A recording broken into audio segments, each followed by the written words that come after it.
This Pennywise Recaps, and today we're reviewing the drama thriller Kimi. Get ready for incredible plot twists. The smart voice assistant Kimi from the young company Amygdala differs from similar devices in that its adjustments for better voice recognition are made manually every day by professional specialists. At least that's what Bradley Gosling, the company's CEO, says, and he plans to make an initial public offering of Amygdala shares on stock exchanges soon. One of these specialists is Angela, who corrects Kimi's work remotely. Angela is a sociopath and suffers from agoraphobia, fear of open spaces, which has worsened during the lockdown due to the COVID-19 pandemic. At the same time, she is awkwardly trying to build a relationship with the man who lives in the building across the street. Today, she even invited him to have breakfast together at a cafe on the street.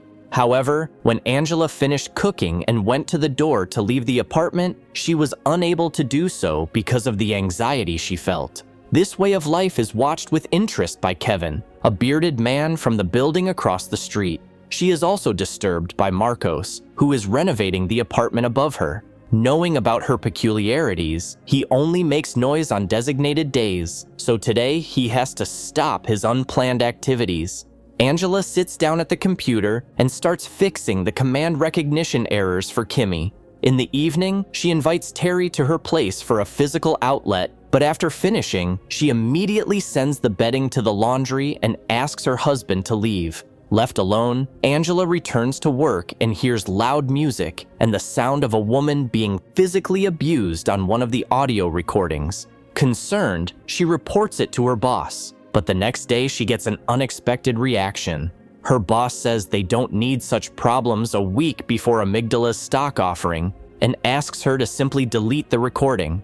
Angela, of course, disagrees, so her boss advises her to contact the head of recognition, Natalie. Angela tries to reach Natalie, but her secretary won't connect her to her boss because she's busy and asks her to come straight to the office. Due to her agoraphobia, Angela refuses. She contacts her friend and colleague Darius, who works remotely in the Czech Republic, and asks him to help her access Kimi's data on which she heard the recording of the crime. Darius provides her with a one-time admin code, and Angela discovers that the owner of the device is Samantha, who lives in the same neighborhood. She also gains access to the voice commands for Kimi, which reveal that Samantha has been making regular calls to a certain Bradley. Angela moves on to the last 3 audio recordings. In the first, she hears a familiar scene of violence, and in the second, Samantha accuses Bradley of rape and promises to tell reporters that Kimi is easy to hack, which will lead to the loss of all potential sales. In the last recording, when Samantha asks Kimi to make a call, 2 men can be heard breaking into her apartment, killing her, and taking her body away. Angela realizes that Bradley is the CEO of Amygdala, Bradley, and Samantha was his mistress. At this point, Natalie finally calls her back and asks her to come to the office with the recording of the crime, promising to listen to it in the presence of another company employee and contact the FBI. Angela agrees, transfers the audio recordings to her smartphone and flash drive, and then decides to leave the apartment. Meanwhile, Rivas, who was involved in Samantha's elimination, calls Bradley Gosling and irritably asks if he gave his mistress Kimi a gift. Bradley replies that he wanted to use the device to keep an eye on her. In response, Rivas informs him that right now one of Amygdala's employees has a recording of Samantha's murder and Bradley's involvement in it. Bradley goes to Natalie's office and then asks if he has any more cash to solve the problem. Angela reaches the office building, gains access to the 3rd floor, and finally meets with Natalie. She listens to the whole story, but without inviting the promised third party, she asks to play the recording. Angela responds by asking to call the FBI first, but Natalie hints that she has access to information about Angela and knows that after the attack, she began to suffer from mental disorders, including agoraphobia. Therefore, she wants to make sure that the audio recording is serious. When refused, she agrees to call the feds and leaves the office. Angela goes to the restroom and writes a message suggesting that they meet in the evening. Then she returns to Natalie's office, but sees that she hasn't returned yet. At this point, Angela receives a message from Darius, informing her that someone has just deleted all the data from Samantha Kimmy. Two unfamiliar men appear in the office, walk toward her at a fast pace. Angela runs to the elevators, but her card no longer has access to them, so she goes down to the server room and hides from her pursuers, eventually ending up on the street. She finds the nearest FBI regional office on the map and heads there. Meanwhile, Rivas comes to Bradley and informs him that his people have lost Angela. However, he can hire a hacker who will track the girl using her cell phone for an additional fee. Hacker sends Angela an empty SMS and finds her location. She notices something suspicious, turns off her phone, and the signal on the hacker's screen disappears. The girl goes to the house, but comes across a protest of protesters in favor of houses for the homeless and turns her phone back on.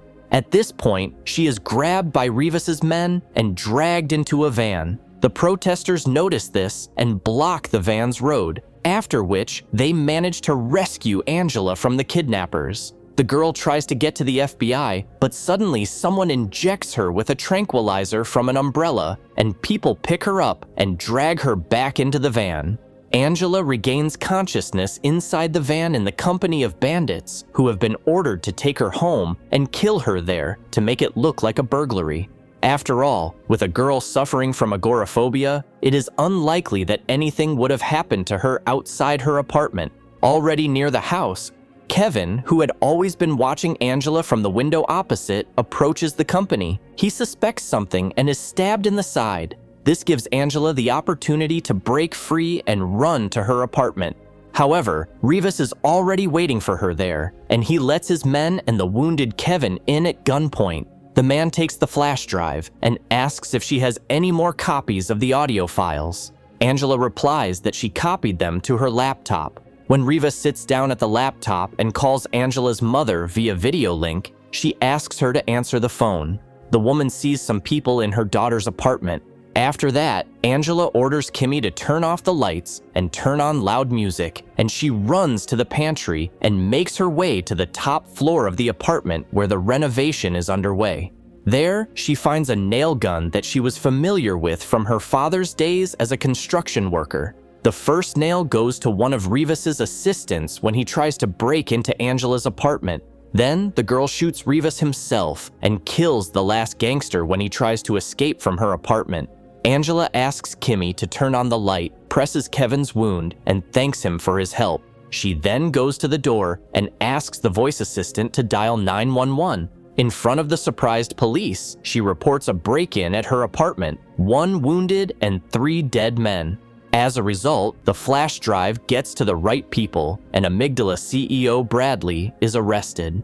Angela finally overcomes her agoraphobia, changes her hair color to a brighter one, and now enjoys having breakfast on the street between their houses. This is where the movie ends.